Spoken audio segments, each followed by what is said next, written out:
guys, and welcome back to our YouTube channel, Mastering the Wedding Photography Biz. I'm Hunter. And I'm Sarah. And today we are talking about one simple change that has helped us and our students stop getting ghosted by wedding photography leads. So if you want to up your wedding photography sales game and learn how to actually convert those leads, keep watching. So when our photography students come to us and say that they are getting ghosted and are frustrated with all of these wedding leads that they're losing, they usually think that it's either something wrong with their website or that maybe they haven't priced themselves right, that, the issue is in one of those things. But we figured out a long time ago that it could actually be as simple as the email that our students are sending in response to these inquiries. So when they commiserate with us about getting ghosted during their coaching meetings, that's usually the first thing we ask about. And what we found is that most photographers, and this is especially true for newer photographers, respond to email inquiries with something like this, like, "Hey, Emily, thanks so much for reaching out to me. I'm excited to share that I'm available for your date and I've attached my pricing PDF to this email." If that looks good, I'd love to hop on the phone so I can ask you a few questions about your wedding day. Let me know if you want to move forward. Cheers, Hunter and Sarah. And honestly, guys, if your inquiry response email looks anything like that, then just fixing that one email could make the difference between getting ghosted all the time and actually getting wedding clients into the best sales tool in the world, which is a client consultation video call.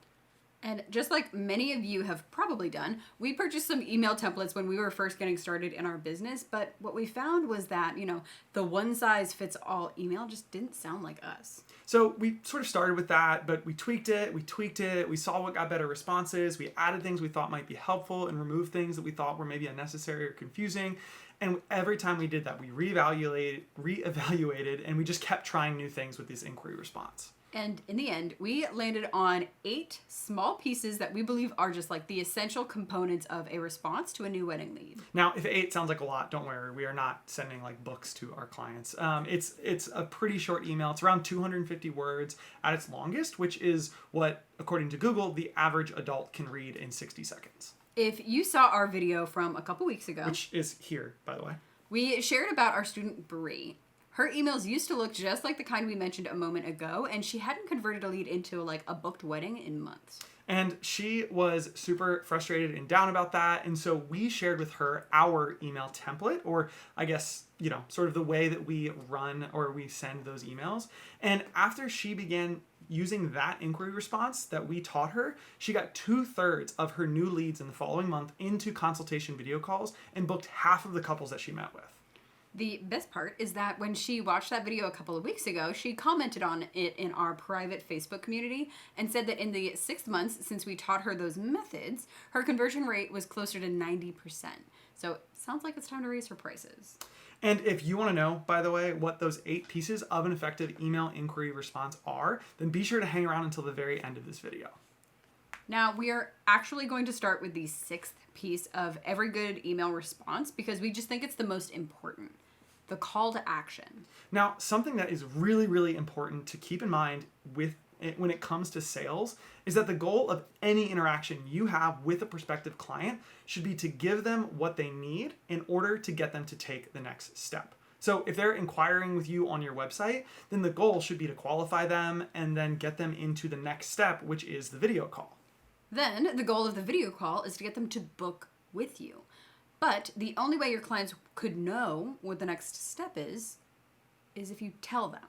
There is honestly nothing more detrimental to your business than giving a potential wedding client or giving a lead all the information they ask for or everything they possibly could want, but then not guiding them or calling them, that's where the term call to action comes from, not calling them to take that next step. Because the thing is, if you're finishing and signing off your emails with, "Let me know if you have any questions, Hunter and Sarah," but the second photographer is signing off with, "Hey, what time tomorrow works for a video call?" chances are they're more likely to get on that call with the second photographer before they even respond to your email.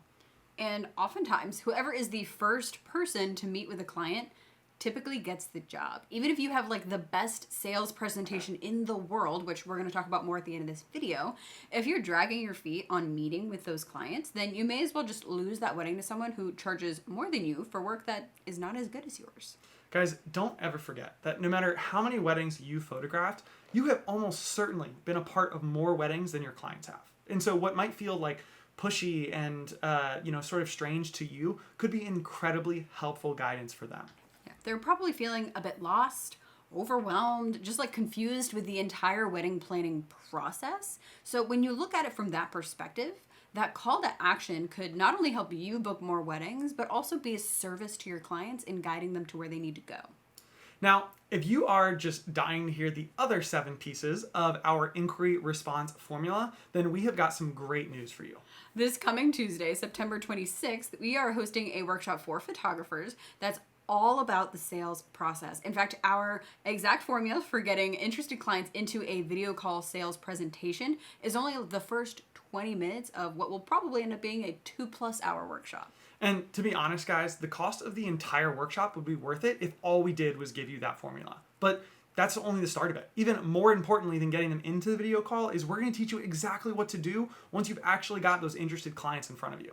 We're going to be sharing our exact client consultation call template that we've run over 200 times and have used to book more than $700,000 worth of weddings. And guys, we are going to cover everything from warming up your clients to leading a powerful and engaging presentation and even how to talk about pricing. And we are, by the way, not going to teach you some slick meeting filled with all these sketchy high pressure sales tactics that are going to leave those potential clients feeling like they just got. We're talking about a positive and emotional experience that leaves the potential clients feeling empowered, informed, and just excited to hire you. So if this sales call and the email that gets people there sounds like it could really help you, like it's helped so many of our past students, then click the link in the description or head over to hunterandsarah.com/workshops to learn more or to get your ticket today. But that's it for this week. Guys, thanks for watching. Again, if you want to learn more about this workshop or any of our past workshops, head over to hunterandsarah.com/workshops or use the link in the description. And if not, we'll just see you next week for some great education content. And please like, subscribe, and all those good things. Bye. See you guys.